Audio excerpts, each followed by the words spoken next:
Hello, everyone, and welcome back for another edition of 90 Stories for 90 Years. My name is Mary Osborne, and I am the coordinator for Fraternity and Sorority Life here at DePaul. For those of you who are new to the series, we are highlighting 90 stories from students, faculty, staff, alumni, you name it, who's had an impact on the FSL community over the past 90 years, as this is our 90th academic year on campus. So we're really excited to have Diana with us today, who is an alumna of Theta Phi Alpha sorority. Diana, we're so happy to have you here. Good morning. Thank you. Thank you for having me. Yeah, of course. Well, we will just go ahead and kick things off. Maybe go ahead and introduce yourself, your name, degree, hometown, chapter affiliation, any leadership you had in the FSL community, all that kind of fun stuff. Well, I went to DePaul and I went to the business school and I quickly joined Theta Phi Alpha, the Alpha Gamma chapter. And I was also involved with Tau Theta Epsilon fraternity. I was involved with Greek Council at the time. And my parents are in the western suburbs, but I quickly made my way to California, where I've been for the last 20 years. Wonderful. Thank you so much. Well, yeah, so you said that you made your way to California. Maybe tell us a little bit more about what you've been up to since you graduated. Well, in business, I had started out in human resources because I got a job through the DePaul job board, as we all did at the time. And that turned into a full-time position. And one day I got recruited from a friend of a friend who said, "Hey, there's an opening here in the California office." And, I consider myself a diehard Chicagoan. And I remember on the first time I got the phone call, I said, "No, I'm really a Chicago gal at heart. I have no interest in California." And, a month later, I was packing my bags and moving to California, and I was going to stay for 2 years. And that was 20 years ago. So, yeah, a lot can happen during that time. Oh, for sure. And I imagine California has a certain weather allure to it that Yes. you get used to whenever you move out that way. Yes. And away from the Chicago winter. Yes, it can be very addicting. I mean, I love the city of Chicago and I definitely miss the city, but the state of California just has such terrific opportunity and weather. There's a lot that keeps you here. And then all of a sudden, you look around, you got married, you bought a house, you have kids who are settled. It's hard to move after you start settling in. Yeah, absolutely. Well, thanks for sharing all of that. Maybe tell us a little bit more about why you decided to join a sorority whenever you were at DePaul. So I was definitely a first generation kid. My parents didn't go to college. I didn't really know much about what college experience would be like, other than what I'd seen maybe in the movies, which is not what anyone should consider when they're thinking about college. But there were a handful of people from our high school who ended up at DePaul. And one of them said, "Oh, we're going to join a sorority and here's the one you're going to join." And I said, "Okay," I just kind of followed along. And it was really one of the best decisions I ever made because it really helped provide a sense of community. And there were a lot of other young people who didn't really know how to navigate the system. And you're also tied to your home a little bit more so than if you were to go to U of I or Ohio State, if you were to travel, here I was in downtown Chicago, really only a train ride away from my home. So the sorority provided a whole new sense of community for me to learn more about the city, about myself, and to just really evolve in a whole different way. Yeah, absolutely. I was also a first generation college student, and I remember I was one of the people who was like, "Oh, I'm never going to join a sorority. Like, that's not my thing." And it really did provide that sense of security and that sense of home at a university that for me was pretty far away from my actual family and things. But they really taught me, I think, how to navigate college and figure out what scholarship applications look like, or how do you get to the career center, the counseling center, those kind of things. So I totally understand that, first generation college student support network, that's totally necessary. Yeah. I mean, that's where all the tips came about graduate school or about interviewing. It was kind of like having the 411 at your fingertips because there's generations of sorority sisters. So even though you're a freshman, you're involved with people who are through their senior year, or perhaps even some grad students are still around. And then the alums were also really involved and heavily engaged,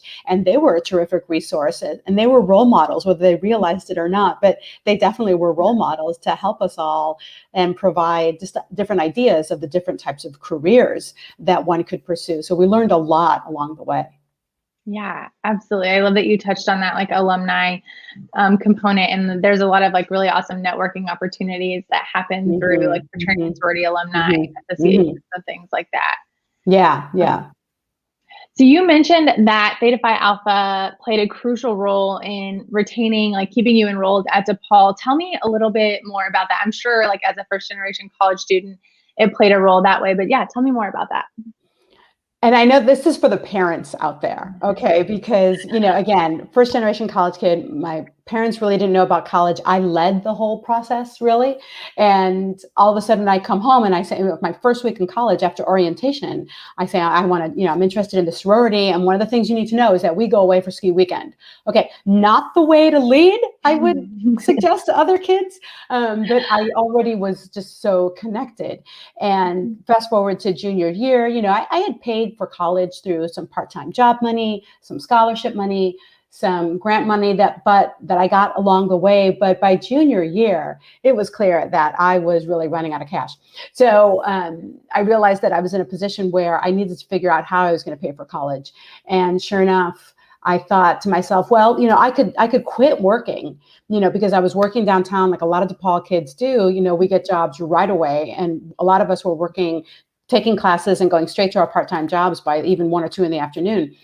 And I thought to myself, well, maybe I just can't finish college. Maybe this is it. They were called secretaries at the time. I see secretaries making, $50,000 a year. That would be good. I could do that. But then I was driving, and I'll definitely remember the street I was on when the thought came to me that, but if I don't finish college, if I'm not in college, I can't be a member of the sorority. And so I was like, okay, I got to figure out another way how to do this. And so I started working full time, and then I finished my degree at night because the company I was working at had tuition reimbursement. So it just goes to show you really the strong ties that the sorority can create. And I always feel that conversation needs to be a part of the dialogue, because right now there's a lot of dialogue about Greek systems. There are some bad stories out there, and understandably those need to be shared and those need to be prevented. But there's also a wonderful side, especially again for kids for whom college might be their first experience, and for a lot of underrepresented groups, that you can find yourself through the Greek system. And so there is this incredible upside if you're very lucky and you choose wisely and you make the right choices. That sorority connection can help fuel you through the tough times, especially for either whether it's underrepresented groups or first generation college kids. Really, that sorority tie meant all the world to me. And only years later did I really realize how important that was. Yeah, absolutely.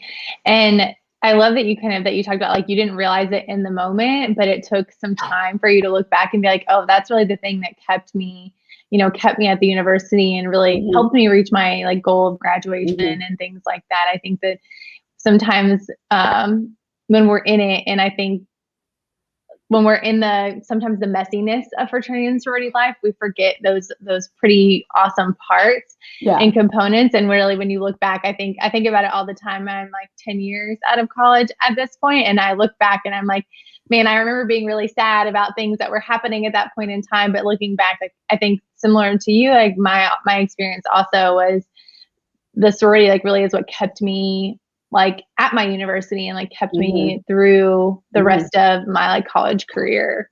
Yeah. What it does is it also takes a big universe and it makes it smaller. So if you're at a college with tens of thousands of kids, that's kind of hard to maneuver, especially where you came from, whether you're in a new town or maybe you just came from a smaller town. So I think that is another way of looking at it, is that it provides a sense of community that keeps you going in a little bit of an easier way. So that way, when you stumble, because you will stumble in college, there are people around you to help pick you up and help get you back on the path. Oh, for sure. I love that you mentioned that, because we talk a lot with our students about like college, like failing in college is really a good opportunity to fail with a safety net. Yeah, fail now. Yeah, exactly. Fail now. That's what I feel like I should have like titled this 90s. Like, fail now. But really, I think that that's like a fair thing to say. Like, this is an opportunity for you to fail with a safety net, so you can get like learn to get back up and try again. And you have a support system that's there to kind of like carry you through those like more challenging experiences. Yeah, and there are people who get it too, because then you've got someone who has been in your shoes or is really close to it. Because eventually, even within the sorority, you start to buddy up with people who might be in your same major, or maybe they're from the same side of town. Again, I went to DePaul when there was a lot of people from Cook County, from the suburbs, from 15 to 20 minutes away. So there are even people that you can connect with on a whole very common element. But then there's people from all over that also provide a new perspective. And I think that's the beauty of what Greek life can do. It can, in a very safe way, introduce you to new people from all over the world and from different walks of life, different religions, different backgrounds, and really just open up a whole new world for you. Oh, yeah, definitely. Well, tell me a little bit about what sisterhood means to you, or maybe what it meant to you then and what it means to you now. Just talk to me a little bit about that component of fraternity and sorority life. Yeah. I mean, sisterhood means never having to explain yourself. It means someone who's always there for you, no matter what time of day, literally, as some of the sorority sisters can attest to, like, I parked in the wrong spot and I got towed, and who did I need to call in the middle of the night to help me get out of that predicament? But in more serious things, there's always someone to turn to, and they're always going to respond. And I think that is really that lifelong relationship that you can have all over the world, because the first thing that someone does when they move from one state to another is they look to see, okay, well, what alumni are in my community, what sorority sisters are in my community. And sure enough, that happened when I came to California. That's one way that I started connecting with new people. So it's just a friendship that lasts forever, and you know that you always have it, even though you're not always in touch. And that is especially clear today that, we're so spread out in ways that we weren't maybe 30 or 40 years ago. People stayed close by. They grew up in a community and they stayed there. But now this connection is opportunity, and there's a lot of comfort to it as well. Yeah, definitely. And I love that you mentioned that, like, that connection. We talked a little bit earlier about like alumni networking and like the job component, but even like finding friends when you move to a new place. I love that you touched on that, because I think that's so true. And I've even found it true of like finding like other Panhellenic women in the same area too, not just from my own chapter, but from other organizations who live in the same area. And that's been really helpful for me as well. Yeah, it's a starting off point. It doesn't mean that you have to be attached at the hip for the next 50 years. You will grow and find other people, but at least it's a starting point. Oh, definitely. What were some of the lessons you learned from being a member of Theta Phi Alpha? Oh gosh. Well, there was a big service component. And that was new to me as well, because my parents worked really long hours. They often worked 12-hour shifts. And so we didn't have a lot of time for hands-on service in my house. And so Theta Phi Alpha definitely had a service component. And so that was new for me, and a way to try new things. I learned about teamwork, and I learned about, just getting people on board with new ideas. And sometimes your idea is not the best idea. Sometimes your idea is not the one that's put forward. So you really open up to managing and working in a team. And it's kind of like a business setting. I mean, it is a business because there is a treasurer and there is money coming and going. And so, it is a mini business that gives you some skills on how to maneuver in the world. Oh, for sure. That skill development, I think is something that can easily be forgotten, like when you're in the midst of doing the work within the organization. But I look back and there's so much that I learned in terms of like professional skills, even like public speaking skills, right? Like that was something I for sure did not have before I joined the sorority. But that's definitely something that professional skill building is such a crucial component to the like leadership development, I think, in fraternities and sororities. Yeah, you have a lot of opportunities, and it is what you make it. And that's true for college, but that's also true for the Greek life. You know, if you really want to use this as a jumping off board for your career and you want to be president or have all these different, you have to run for elections, you know, you have to go through that whole process.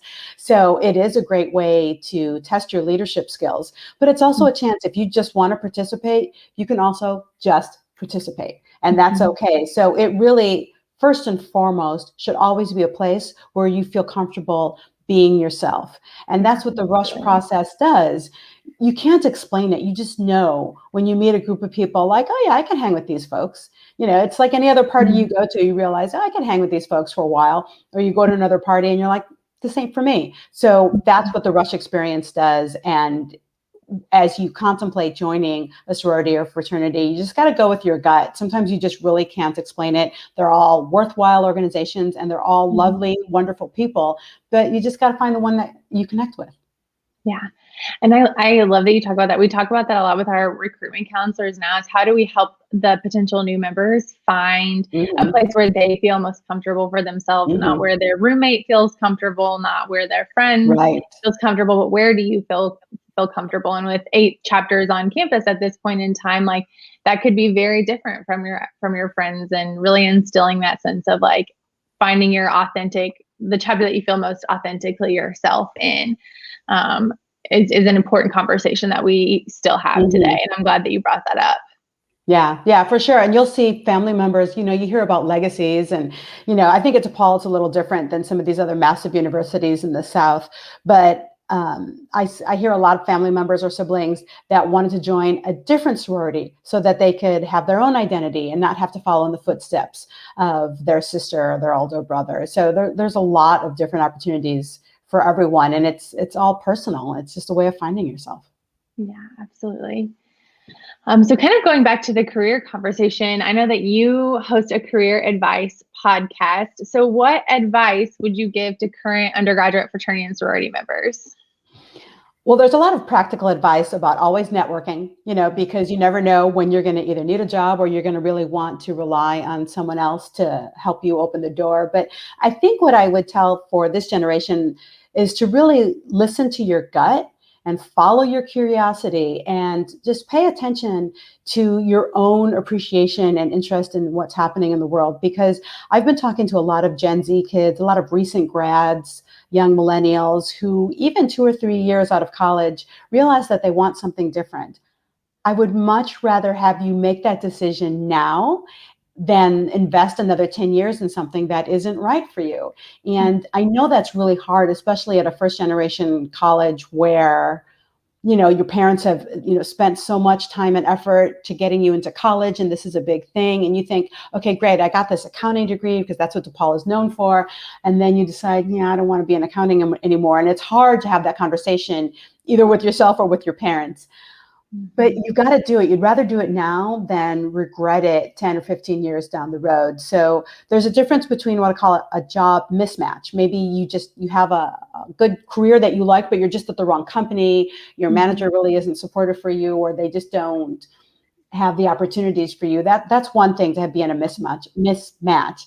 But if you really aren't fulfilled in your career and you've tried a lot of different things and nothing's really gelling for you, then it's time to do some exploration and start paying attention to the things that you are interested in, that you are excited about, and follow that a little bit more. Yeah, absolutely. I really appreciate that advice too. And I think, you know, growing up, you know, you're told like go to college and get a good degree so you can get a good job, but your like knowledge set of like what a good job or a good fit is very limited. And I remember I tell people all the time I was the poster child for the student who should have come to college with an undeclared major, because I changed my major so many times. But I really struggled. I thought I wanted to be a lawyer. And then I went to college and I was like, I don't think that this is the path for me. And I'm really glad that I had that exploration time when I was in college, because I think that helped me find a career that I was a little more passionate about than where I was my first year of college, really struggling in pre-law classes. So I love that kind of like exploratory mindset and that curiosity mindset. I really appreciate that advice. And I think our students, especially the ones who I've talked to recently, will really appreciate that too. Well, I think part of it is generational. When I was through college and working my way up through my career, I was on the tail end of companies that rewarded people for working there, 20 years, 30 years. Mhm. We knew, even when I was in college, that was ending. The 30 years and the gold watch was going away. And even today, we hear about sometimes people are a little leery to switch jobs, but it's so much more acceptable to have different careers, not just different jobs, different careers. Yeah. And take advantage of that. It just makes you more interesting. So don't think that that's a negative. Think that it's a strength, that you have all these different skills, you have different experiences that you can bring to it, and that you have the confidence to switch careers. And that's okay. So I think it's important for people to know that even if you're making a change, the concept that you are making a change because you know what you want is a real strength.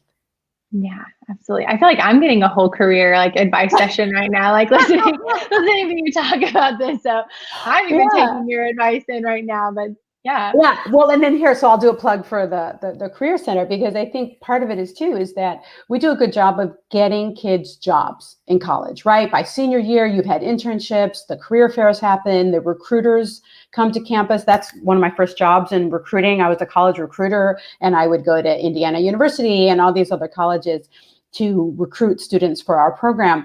But it's much more than just that first job. It's about building a career, and the career centers have resources for you. So you've got to start thinking about your career as this long-term effort that you invest in and that you're always taking care of.